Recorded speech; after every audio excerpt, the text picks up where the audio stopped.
Yeah, there is weather on the hump, and it had killed a lot of good men. That's why the flight route over the Himalayas had been dubbed the Aluminum Trail.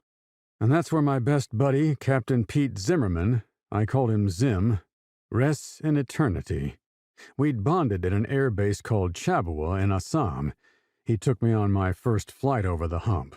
It turned out we'd both grown up in the Pacific Northwest, I in the Idaho Panhandle, he in Oregon's Willamette Valley.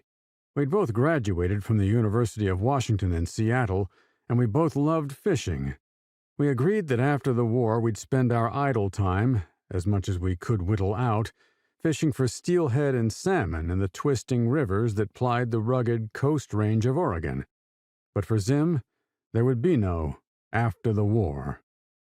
Zim had also fostered a love of poetry in me, teaching me about Rudyard Kipling and Mandalay, and William Blake and The Tiger. Tragically, Zim had flown off into a land where the dawn comes up like thunder, Kipling, and not returned. Damn the people who said there was no weather on the hump, though I understood such sentiments focused on the mission, not the men. Still. I stared at the kanju trees outside the hospital grounds. Their leaves wiggled in a hot breeze, and I thought of the losses I'd already absorbed in my brief life. Trish, Zim, a Colonel Willis, the medevac patient I'd had to sacrifice when I lost my C-47 over Burma, and now Eve.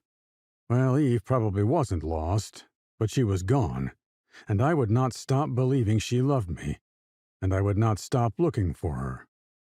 I felt a flurry of tears trace damp trails through the patina of dust that coated my face.